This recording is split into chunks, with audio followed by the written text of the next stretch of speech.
Welcome to a special edition of Blended Views Unfiltered. Your host, DeAndre. Your cuter co-host, Big Mama. And this is Nick sitting in the hot seat. Well, as you guys see, we got a special, different setup here. We got Nick on trial. He's here to clear his name, as he stated prior to us hitting record. I don't have no problem with this neither. Because, a lot of people, I'm an opinionated person. I get slandered sometimes in the comments for my opinions. But you know what? I'm okay with that. Because, I speak my truth. I speak what's true to me. And that's where I'm going to stay at. How does it feel to be labeled as a very opinionated individual where not too many people may agree with the things that you have to say? Doesn't feel bad. I believe in what I believe. I stand on what I stand on. And I don't live my life to get people to understand what I believe and my opinions. My opinions are my opinions. And respectively, I don't need to convince anybody else on what I believe in, what my values set on. And I'm just not in the camp of trying to convince people of, trying to believe in what I believe. You don't have to. That's perfectly fine. That's what, we live in this great country, America, where we can have several different opinions and still love each other. What's a belief or a value that's a non-negotiable for you that you're just not budging on? From my life? Okay. Or I'm asking from my life or just? So, in general. Non-negotiable belief is that I believe in family. I believe that I believe in the concept of family. I believe fatherhood. I believe in being a mentor to younger people, living the best life for yourself, keeping yourself happy. I guess that might not answer the question, I guess. If that's what you believe in, then that's what you believe in. Yeah, I guess that's what I believe in. All right. Yeah. I'm going to ask you a question, Nick, that we tried asking a previous guest on the show. Who was the Let's guest? see if you can get it. See if you can get it. Yoo-hoo. If you could name... Hi. Who was the guest? I don't know, some chick. Can you describe her? If you could name Wow. three movie titles that best describes your life, what would those three titles be? You know what the funny thing about this question is, when our other guest was on, she couldn't answer. And I was thinking to myself, when she couldn't answer, I don't know if I could answer. Because that was such a good question. And from that moment, I was thinking, that's a good question. It's a good question. Movie titles that would describe myself. I don't know. You guys might help. You guys know me. What's one? No, hell no. Nobody helped the other guest member. Yeah, you're right. We didn't help the guests. Yeah, we didn't. Well, I did. I said Young and Reckless. You said Young and the Restless. I said Reckless. I thought he said Restless. I thought he said Restless too. Because that's why we said it was a soap opera. I said Reckless, but I was referring to Restless. Oh. So you said the wrong thing. I did. My God. Yeah. Three movie titles that would describe me best. The Pursuit of Happiness. Pursuit of Happiness.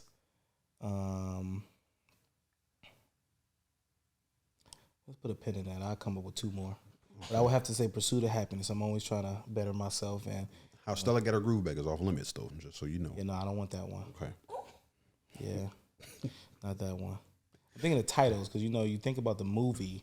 It's like, let me think of perfect titles. That's a good question. Yeah. So in the state of, business, we're going through a lot of changes right now. Too many. In the country, in the world, really, right? So how is the changes in the business world affecting you? You're a business owner, entrepreneur, whatnot. So how have you been dealing with a lot of the changes that are like rolling out this year? Because it seems like year over year, especially over the past, since COVID really, that the changes come frequent and them joints don't stop. at all. So how have you been dealing with the changes, the constant changes that occur?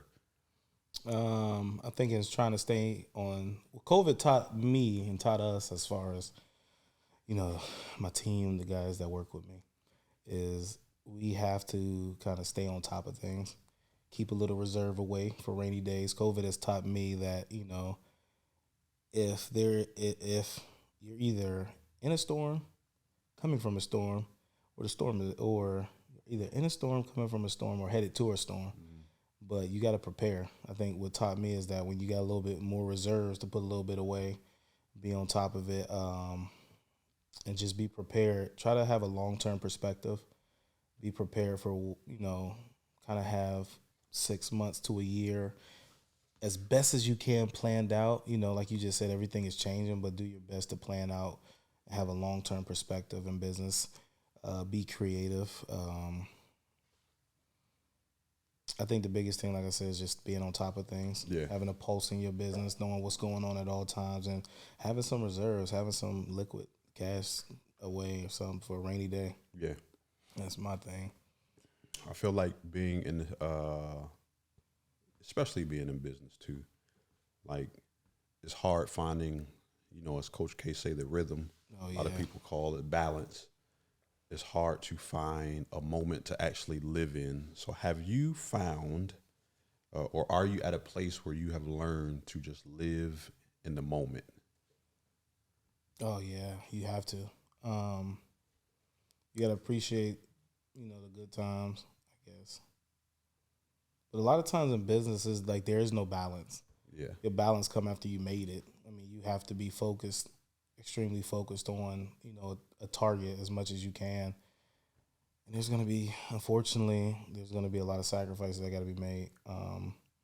So I would think that when you do have time to live and enjoy life, to enjoy it, because when you're striving to make it, there's going to be a imbalance all the time. Like Coach K, like, there's no balance. You just got to have a rhythm of, at this season, I'm going hard here so that I don't have to go hard forever.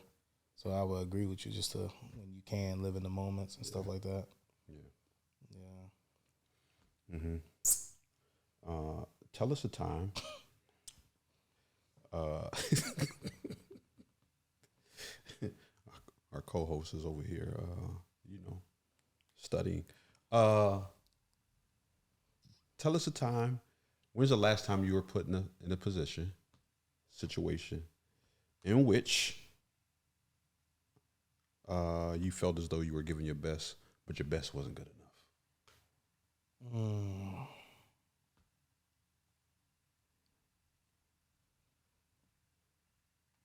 Coming up for a blank, my other co-host, when she was interviewed, had a great story. But I don't know. I'm starting to live by, I heard a person say, stop giving don't do your best, do what's required. So now I'm trying to stop saying, I gave my best. I'm just trying to do what's required in a certain situation to get things done. So whether, I think that sometimes we think our best is enough, but we just need to do what's required. That's a good question. I don't know. Probably putting a lot of effort into the business and sometimes not getting out the result that we think that we should get out. Yeah. Because, as a business owner, man, you're going to be the hardest worker towards your business, and sometimes it just don't pan out the way you want. So I would say maybe putting in long hours and coming up short sometimes for, some of the financial rewards I thought I was going to get. But I would say, other than, I don't know. I guess I don't have a story like, Messiah. Is that who the other co-host was? I mean, the other... Yeah, that was you. Oh, I was just asking. I think we're going to know your voice. It's not one of them things where it's like, you ever see when people try to distort their voice or hide their identity? I think people knows Big Mama's voice by now. I can do that. Yeah. Let me hear your best. Let me hear your best distorted voice. Okay, you ready? Oh, you ready? Yes. Hey, Booze. Next question. They'll sound the same. You sound the same? Yes. All right, I'll work on it. Don't ever prank call nobody. You gotta love her. I'm like, Sile, is this you? Did I start laughing? Sile, what's happening? This isn't Sile. Give us the importance. I feel like I've been in a lot of conversations lately about relationships and dealing with like, tell us the importance of finding or marrying, right? Because you're married. Yes. Marrying the right woman, especially being a man. We'll put that as one. A black man. That's actually number one. Number two is a man. And then as an entrepreneur. Cis, man. What? Continue. What is the importance of marrying the right woman to be there for you, support you, just be whatever role is, that she is in your life, but just in general, like just the importance of that. I feel like I've been on this topic a lot about finding the right person because, it could be all bad if you in it for the wrong reasons. I think this could sound extreme.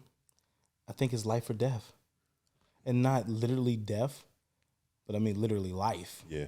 I think the quality of life that a man seeks out is going to depend not solely on, but a big part of the quality of life you're going to have is dependent on the partner that you choose. Choosing a right partner, man, God, is a blessing. Like you said, to have somebody that supports you, pushes you, understands you, motivates you,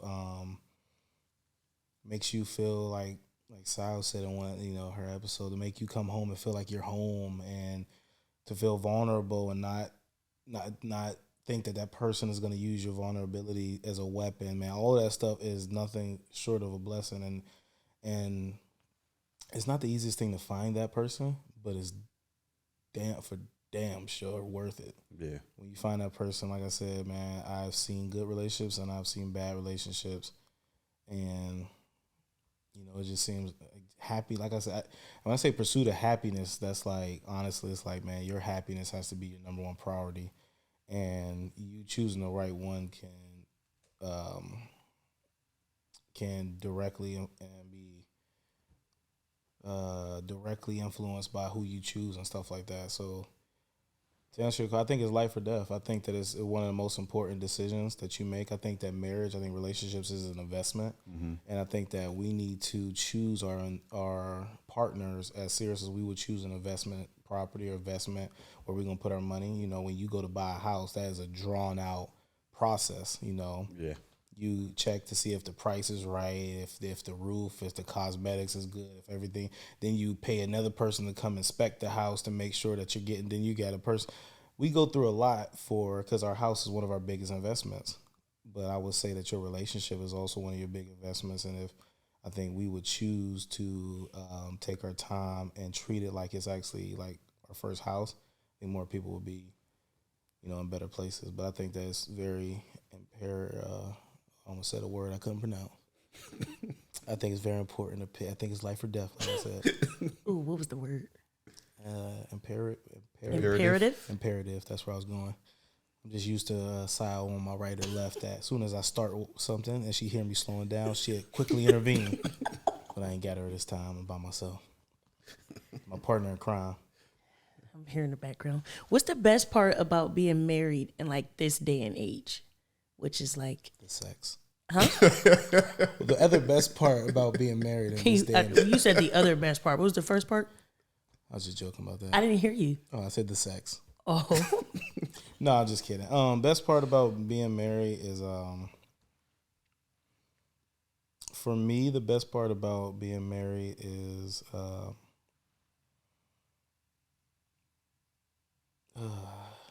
I think that just knowing I got that right person behind me and beside me. I think that knowing the heights that we can go together, knowing that I got a team, a teammate, a helper that can push us to get to new levels. Knowing that I got I feel like I got a booster opposed to an anchor. And just having that type of stuff is just. I like that. Yeah, I feel like I got a rock, like a what's the backpacks, the rockets, I forget what they call it. A booster jet or something that I can fly, soar. Oh, yeah. instead of an anchor. I don't feel like I'm trying to get to my dreams. I feel like I got a person that's pouring fuel on my dreams, that's getting it there, opposed to like I'm sinking and I don't know what to do. Mm-hmm. I think just knowing I got the right partner is the best part for me, I would say. I love that for you. I appreciate that. That's fire. Yeah. You know, our last guest had brought up something, and I want to capitalize on it because I feel like, you know, I normally am this type of person. I feel like I've been slacking, so I know over the next 24 to 48 hours, I got to do some check-ins, right? So let's man to man with a sidekick of a woman over here. Man to man, though, like, how are you? Man to man, I'm actually in a great place these days. Okay. I'm actually in a good place to. I think that my mental has just been on point, being clear about what I need to do. Honestly, being very transparent, I haven't been the best business owner the last couple of years. I've only been an entrepreneur business owner for the last 4 years of my life, and I think that I've been hitting my head learning. And so to be very transparent, it's been a roller coaster ride as an entrepreneur. And a lot of the times I was considering, man, getting a job, hanging this thing up. A lot of people in my ear, won't you just work? This ain't working for you. But I love business. I love the concept. I love being my own person. A lot of people say, oh, you be a business owner to own your time. We literally have less time than working a 9 to 5. And a lot of times the money that we make at the end of the day, we might as well get a 9 to 5. Yeah. So I would have to say this is the first year, and the bad part about it is despite we've been going through ups and downs this year, this is the first year I feel like I have really been on my business game and things are going smooth. I'm happy. My wife is happy. My household is good. That's number one. House is taken care of. I'm in a good place, honestly. I would have to say I'm in a good place, just knowing that like things are finally starting. I'm not where I need to be, but I'm finally taking the right steps in the right direction. I'm in a good place. That's what's up. Yeah. So where are you with like your goals that you set, or do you set targets, goals, or whatnot at the beginning of the year, quarterly? Yeah. Like, how do you break that kind of stuff down and strategically get to them? So for me, I try to. A lot of people, they don't like doing New Year's resolutions, but we kind of make some targets and some goals. I make a big goal. Then I like to make. So I like to make a big goal. Then I might like to make a stressed goal. So it's just like you make the big goal, but then you want to make a stress goal to push you to at least hit your big goal. And then if you hit the stress goal, then I like to break that big goal down into quarterly goals. And I like to break the quarterly goals down into not goals, but targets. And I like to break those quarterly targets down into monthly targets, And it's like now I go from a goal to a plan to a daily action steps. Mm-hmm. And one of the goals this year was, didn't really want to grow the business. I wanted to get a good hand on the business. Mm-hmm. I wanted to get more systems in place. I think that you can grow yourself right out of a business. Yeah. And I didn't too much want to grow the business. I wanted to systematize the business, get a good grip on the business. And as far as that goal, I'm kind of on target. Obviously, I had a goal, my co-host Sai would like this goal. I had a goal of losing some weight. Not where I wanted to be, but I'm, moving along, coming down a little bit, trying to get my numbers better. Obviously, my financial goal is getting there. Not really where I need to be, but we're moving in the right direction. That's all I have to say. So how are you with the weight goal? The weight goal, I set a goal I wanted to hit about 20 pounds a month. Currently, I've been hitting that 5 to 10 pounds a month. So from the beginning of the year to now, I'm down to maybe about 25 pounds. Oh, that's what's up. No, because it should have been a lot more. Well, it should have been, but we're going to celebrate what you did, too, as well. I appreciate that. We ain't going to let that just, because 25 is a lot. Yeah, I appreciate it. No matter who it's coming from, like that's not a small feat. Yeah. 25, that's a good. What's so funny? Yeah. I'm not laughing. I was happy. Look like you wanted to laugh. It looked like she had a joke. She always got a joke about my weight. I didn't have a joke. I was happy for you. Oh, well, thank you. That was my smiling face. Oh, okay. Oh, I thought it was her laughing face. Yeah. Oh, my God. Oh, well, thank you. That's a good deal, though. 25. You got to keep it going though. And then I'm bringing bunt cakes to the joint, trying to make it Insane. worse. Bun cakes and cookies. Yeah, it was my cheat day. It's like, listen, we all can't be like Dre. Dre the only person I know that can stay in impeccable shape by eating butt cakes and cookies and stuff all the time. Oh snap! Hey, give us something. What's something that genuinely makes you extremely happy? Food. I'm gonna be all the way honest. Food is fucking insane. Why? That is insane. Food brings what brings people together more than food? Alcohol. We don't drink. That's right. I do. Oh, well, you gonna be by yourself on that one, sis. No, not. Unless it's some communion. This man. All right, all jokes food. aside, without sounding like a very obese person, I love food. I mean, I love going out, like not just like I want to sit there and pig my face. I like grilling. I like to have people over. I like to have a good meal. I like experiencing nice restaurants. I am a foodie. That's my problem. But it's not just I like to sit there and my 600-pound life myself. Like I'm sitting there in front of a TV eating. I like the experience of restaurants. I'm getting into grilling. I'm getting into cooking. I love trying new stuff, man. People ask me, "What's your favorite food?" I like them all. Like I like seafood. I mean, sounds terrible from the fact that I said I'm trying to lose weight. But it's like, now what else makes me happy? I love to travel. Traveling is probably one of my favorite things to do. I love to see different cultures and stuff like that. Without sounding like a whipped husband, I love spending time with my wife. That's so cute. Yeah, nothing wrong with that. Yeah, you know how people be in the comments, that simp ass nigga, you know what I'm saying? But Man, you married, bro, man. Spend that time, big dog. ain't nothing make me more happy than traveling, seeing new stuff with my wife, and visiting nice restaurants.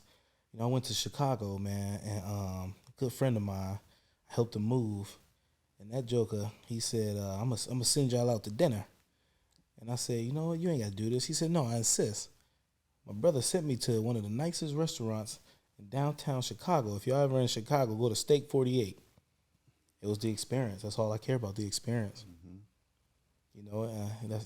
That's my brother Dre. I'm going to just go ahead and say that. My man sent us to a nice restaurant. I didn't even need credit for that. Just, it's a nice spot, though. I agree. I concur with that. The Steak 48. You want some good, tender meat? Pause. What is going on here? I feel like a day and age and that we live in, it's like we need this, and this might sound terrible, so I need y'all to hear my heart. Man, I don't want to say it's like more adult restaurants, but like sometimes we gotta up our game and start experiencing some stuff more. I'm not saying I got it all like that. The Lord blesses me. I'm okay. I want to be in a better place, but you should go to a nice restaurant here and there, drop some money, go to a nice restaurant, experience more than what you're used to. Yeah. And brother, start taking your girls on a more adult date. Like, there's nothing wrong. I love the Olive Gardens and Applebee's of the world, but go somewhere where you're gonna at least spend at least $100. She will appreciate that. Trust me on this one. If you can't afford it, save up to do it. And you'd be shocked at how much of the stuff you actually can afford. Exactly. And it don't require you saving for 6 months to go to one of these spots. You can catch a deal now. Some places don't ever do discounts or deals. Yeah. But still, I mean, hey, I put it like this: if you budget the right way, cut out some of the nonsense that you go out and buy, and you do, like, I guarantee you'll be able to go to one of those spots. My new thing these days is stop saying what you can't afford and begin to ask yourself, how can I afford? Yeah. If you begin to ask yourself questions, your brain will react differently, and it will come up. It's crazy. I can't answer it. It's a neurological hack. Start asking yourself how you can do things, and I guarantee you, your brain and your mind will start coming up with answers that you didn't even know. Instead of saying what you can't afford, I can't afford to go to that restaurant. Ask yourself every day for a month, how can I afford to live this life? Mm-hmm. And I guarantee you, you know how people say your phone hear you talking? I guarantee you ads will start popping up about making money. TV shows you'll start seeing. And then you surround yourself with the information, listen to podcasts. your mind will begin to work and to reveal ways for you to make a better lifestyle for you and your significant other. Stop saying what you can't do and start asking yourself, how can I do things? Yeah. I was just talking to my man's Tim today. And, he was like, man, I'm getting up there. I just feel like, he's like, fear is just holding me back from just living. Mm-hmm. He's like, man, like vacations, I ain't really been on vacations in my life. And I'm just like, it's something that you said a few weeks ago on the pod. And then I heard Ink say it. I probably got it from Ink. The assuming that you actually have tomorrow. I could probably get it from Ink. Like we make the assumption that we have next week. Oh, we got this vacation coming up in 6 months or next year. Well, like we assume that we have 6 months to a year to be there. Like who told you who told you that we got until tomorrow? Yeah. And we could leave here today from recording and something could happen and either one of us could be gone. So nothing is promised. So we're saving up for a time in which may never ever come to pass at all. Yet we're saving up for something when you can legit go on. I went yesterday, I was looking at flights and I'm like, man, I'm trying to get up out of here for, even if it's just 2 days, 1-2 days, go out, do something. I mean, it's flights to Orlando for $88 right now. Yeah. Is it? Yes. Yeah. You get, and that's round trip. You got flights to Atlanta for $67. You got flights. And then you got to type in Google flights and just, if you want to be spontaneous, type in Google flights. Don't hit a day. Yeah. Just pick a day and just see what they got going somewhere. It was flights to Vegas, Cali, just random places. You could just go for 1 or 2 days for less than $100, some around 150. You figure you go, cop yourself a bungalow. You don't need this big extravagant thing. Uber around, man. Eat at some spots, experiment, and then get your butt back here. But live a little bit. Oh yeah, you know what I mean. So it's just like you said. Yeah, who the heck tells us we have tomorrow? Yeah, a lot of times, and then I tell you, a lot of people do also. Man, they put money over time and life. Yeah. I heard a person say, and I'm gonna use you guys for this example. Like, if I was to give y'all $1 million, would you be happy? Of course. Would you be happy, Sayo? Yeah. Now, let me tell you, if I was to give you $1 million, but I said the only caveat to this is you can't wake up tomorrow, would you take it? No. So you just showed me that waking up tomorrow is worth more than $1 million. Mm-hmm. Yeah. So why do people wake up every day and not be happy? People strive to make $1 million, but then they wake up the next day, and we just showed that waking up is worth more than $1 million. Yeah, I like that. Why are we not happy to wake up? Why do we wake up upset? It doesn't make any sense. Waking up, one of my biggest prayers, one of my daily prayers is just waking up. Thank you, God, that I have my mind, my eyes, my hands, my feet. Use my eyes to see what you want me to see. Use my hands to do what you need me to do. Use my feet to go where you need me to go. But I tell people all the time, if you could think, you're blessed. Yeah. Too many people sit around here and they pray to God, God, can you bless my finances? Can you do this? God, don't do that. Yeah. He gave you a mind. Use your mind. Yeah. I sit around here and people take me so much because it's like, yo, if God gave you a thinking mind, you're blessed beyond all measures. Like, you don't need anything else that you really need to pray for. Because it's like, okay, if I got a thinking mind and I got eyes that I can read, then all I need to do is pick up a book and my life can change. Mm-hmm. Why are we sitting around here and then people get mad at God, and that's a whole nother conversation. Yeah. But I think that we're blessed if we can wake up to see and think, and we're blessed people. Yeah. Shut up. Speaking of... You say shut up. No. You don't like God? Oh, God, I was just asking a question. Speaking of not waking up tomorrow or not knowing how long you have, what's on your bucket list? For tomorrow? Okay. I'm just kidding. I want to go to Dubai. I want to go to Egypt. I want to go to Paris. Some of the places that's on my bucket list. Without sounding too materialistic, I want to buy my dream home before I die. I ain't materialistic either. Thank you. You know how people think. No. My whole thing is this. I always believed in instead of always trying to escape a life and needing, I heard a person say one time, they said, instead of feeling like you need a break, why don't you create the life that gives you the break you need? Yeah.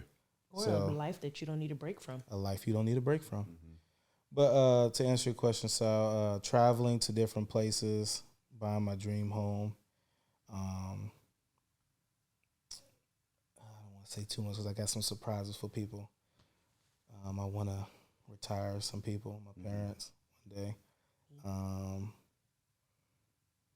Being able to live where I want to live. Just being the person. I know this might sound weird, but just becoming the person I want to become. That I see myself becoming. Yeah. I guess that's about it. I don't have I don't want to do things like skydive. That's not in my repertoire. I don't know. I want to go white river rafting one day. Oh. I want to run a marathon.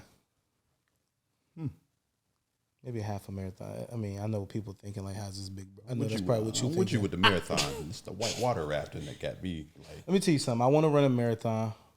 A couple years ago, we did a Rugged Maniac, and we finished something that I didn't think I could finish, even though I said I'd do it.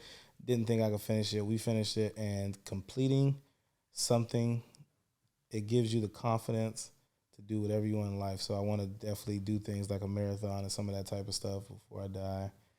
I want to have my funeral before I die. It's got still on that, man. Huh? You ever seen Coming to America? Yeah. Can my family, like when I'm in hospice, like can we throw my funeral then? What do you want to see? Just like I just want to see who or- comes, yeah.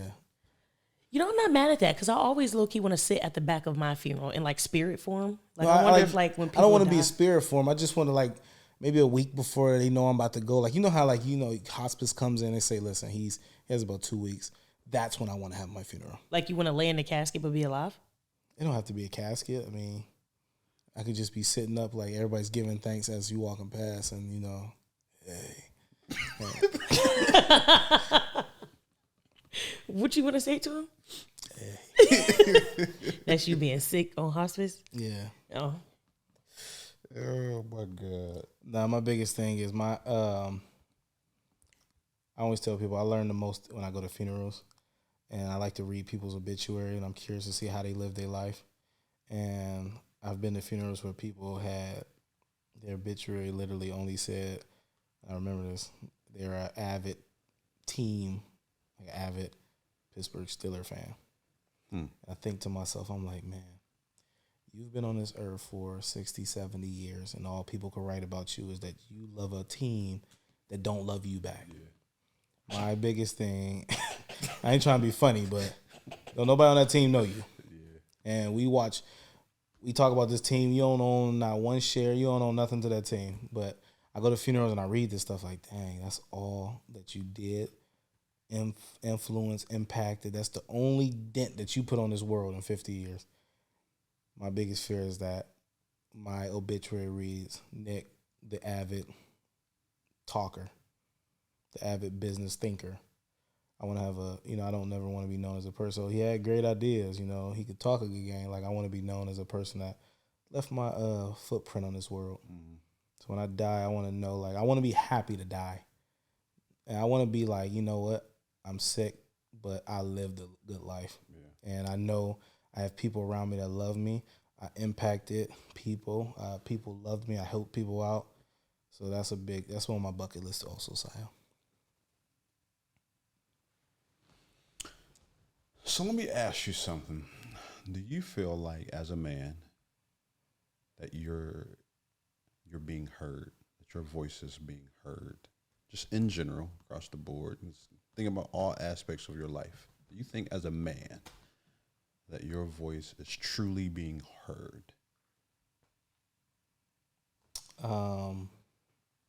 Yes and no. I think that my voice is heard. I don't think that my ultimate message, I haven't ultimately said my message that I want the world to hear. And that's on me.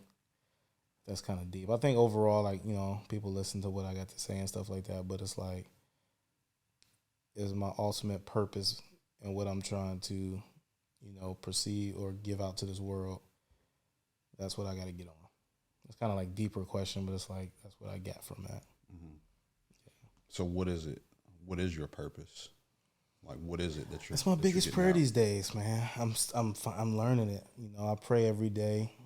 Let me not even lie to y'all. I pray whenever I can about, trying to find that purpose. What am I here for?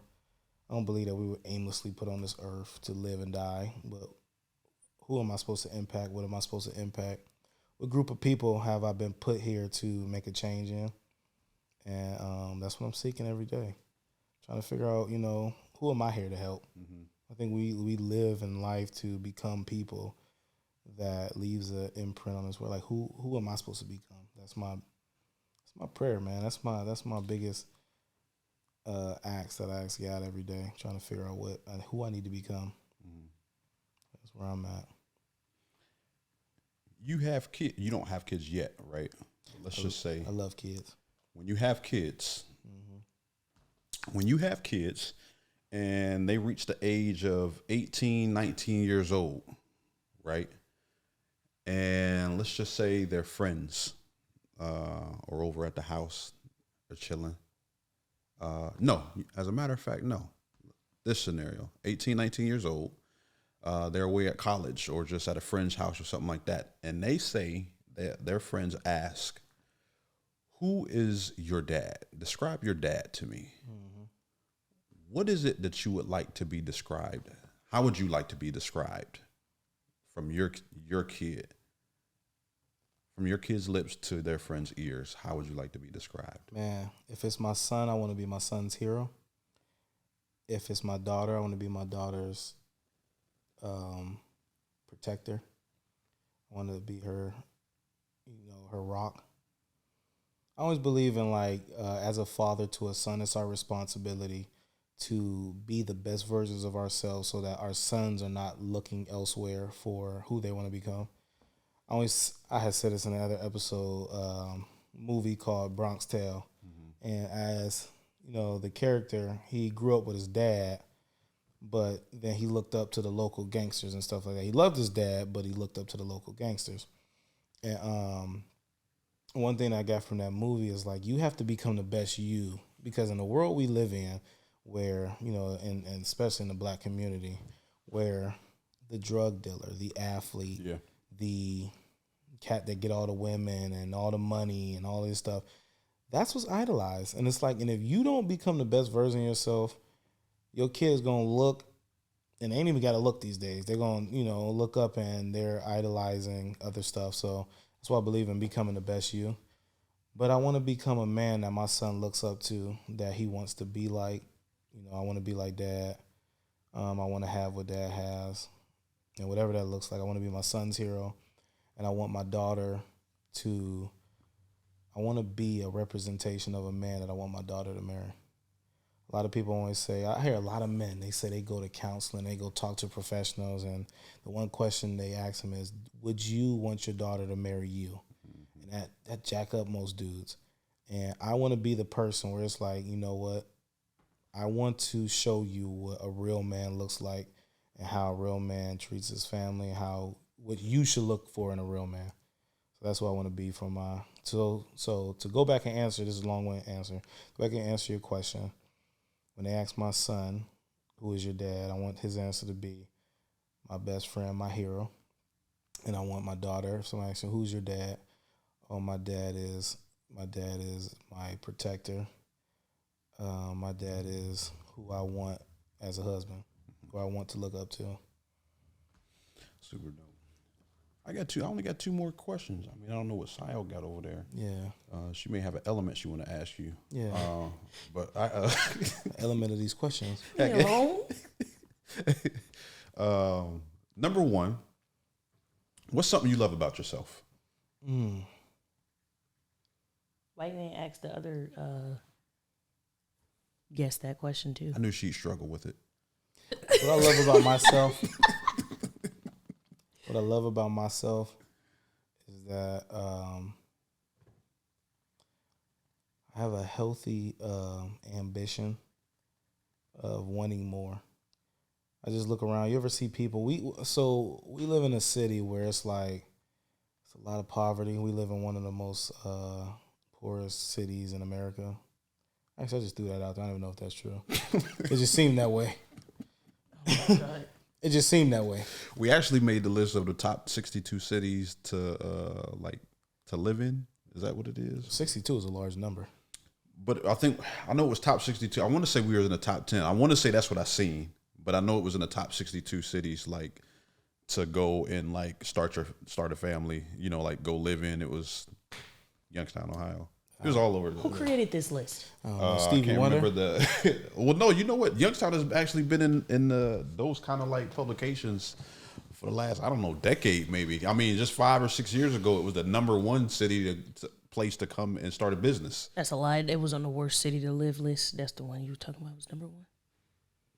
That's not what I'm referring to, but I know we're one of the top not cities in America for crime per capita. crime was up there. As I well. know that. Yes. Okay, so what I love about myself, I love that I have a healthy ambition to want more for myself. Like I was saying, coming from a city that we live in where people just get comfortable with living the way they live, I'm happy that I'm never comfortable. I'm happy that I want more and spilled out upon my wife. She wants more. And so I think always wanting better for myself will keep that hunger and strive to, do better and become more and all that different stuff. That's one thing I like about myself. I like that I'm a funny person. I like that I can, cheer a person up when they're down. One of the biggest things I like about myself is, this might sound bad, but you gotta hear me out. I don't need anybody to make me. I love being with me. I don't need anybody to make me happy. Yeah. I love being with my wife, but I love to be lonely. Not lonely, but I love to be by myself. Mm-hmm. And I think that. So sick of being lonely every night while my Okay. man goes out with his homies. Trash. I see too many people, women in general, women specifically, they bounce from people to individual because they're scared of being by themselves. Now, granted, this might sound weird because I'm married, but I keep people around me that loves me. I know they love me and I love them. Anybody outside of that, I don't really need a ton of people to feel secure in who I am. Mm-hmm. I feel secure in who I am. Like at the top of the podcast, I love that I have values in myself, and I don't really care what other people think, honestly. Yeah. I heard a person say, one of the deepest things I heard a person say, the person that in the negotiation that cares the least has the most leverage. You gotta think about that. In every situation, whoever cares less is more powerful. You think about men and women. The man that don't really want you and ain't desperate gonna get you. Yeah. You think about when you go buy a car. If you really don't need that car and you go in there, maybe I get it, maybe I don't. You get the best rates. Let you go in there being desperate. Yeah. Oh, I need this car because they're gonna jack you up. Mm-hmm. You go in business. You doing a negotiation on an investment property. If I get it, I get it. If I don't, I don't. They're gonna want to make you buy it. Yeah. So I think in life too, not caring of most, you have like to not care about what happens, that you're in a great place. And it sounds weird, but it's like if I go through life and if I have a business, for instance, I have a business and it's like, yo, listen, I'm gonna give this all I have. If it works, it works. If it don't, it don't. But I know I'm gonna give my best. And it's like you don't sit there and scared of if it fails, but it's like you just like, hey, I'm gonna give it my best. You're in a good place, even though that sounds contradicting, but you can be in a good place mentally because it's like, I know that I gave it my best, and I know that if this doesn't work, I still gave it my best. That's just, it is what it is. That would keep a lot of people happy. Like I read a book, actually I'm reading a book currently. It's called what is this book called? I'm in so many books at one time. Courage to be Disliked.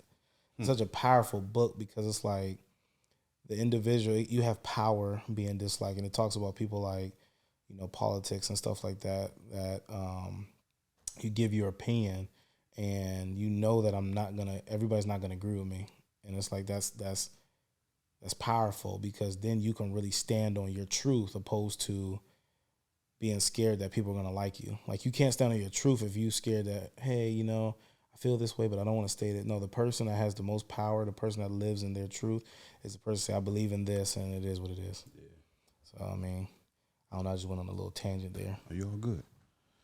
You all good? So my last thing is, what are your pet peeves? Oh man, that's a good one.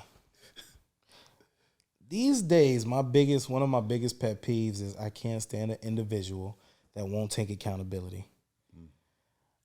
These days, I'm starting to get annoyed with victim-minded people that won't take accountability in their lives. I believe that we are all. It's so funny because now I'm starting to hear my opinions coming out a lot, but I believe that we are all accountable for our own lives. And the second a person can look in the mirror and say, my life is good because of me and my life is bad because of me, that is the most freeing thing that you can do for yourself. I think that most people, when they sit there and it's like, oh, my dad was this, my mom was this, my dad wasn't here. And the more that you complain about that, you're taking the power to change out of your hands and you're giving it to your parents. Mm-hmm. But when you say, you know what, my mom wasn't there or my dad wasn't there, but you know what, I'm going to make the best out of it. I'm going to make sure that my child don't have to live like this. I'm going to make sure that, you know what, it wasn't my fault, like Will Smith said. It wasn't my fault about what happened, but it's my responsibility to change it. So one of my biggest pet peeves is people that don't take accountability of their lives. Can't stand a victim-minded person. Man, I can't think. You put me on the spot, but I got a lot of pet peeves these days. I think the older I get, the more it's like my tolerance for BS and people is just growing less and less. That's good stuff. Sio, you got anything else? Jesus loves you, and so do I. Give us something for the people. Give the people something as we get on up out of here, man. Like you said, man, we assume that tomorrow's promised, and it's not. I think that live your best life today. If waking up is worth more than $1 million, and I think that we all can say that, then we need to have more gratitude in waking up and being able to live our lives. If God gave you a thought, then you're blessed with everything you need to be successful in this world. But take advantage of today. Stop putting things off for tomorrow that we can do today. Stop assuming that we have another day, another week, another month to get things done. Live the best life. Start trying to knock off them bucket lists, man. Get your money together so you can start traveling, living life. We stay in this bubble of our current city or stuff. Start getting out, like Dre said. Go on Google Flights. Look at how much them flights cost and start traveling, man. Start experiencing nice restaurants. Start living life because tomorrow is not promised. And you know what? I don't mean to scare people, but the way the world is looking, we don't know how long that freedom is to experience life is going to be there, So let's do what we can today because tomorrow is not always promised. So that's what's happening. Hey, good people, play the moments, positive memories. Stop the pain. Keep the happiness on repeat. Peace. Peace. Bye.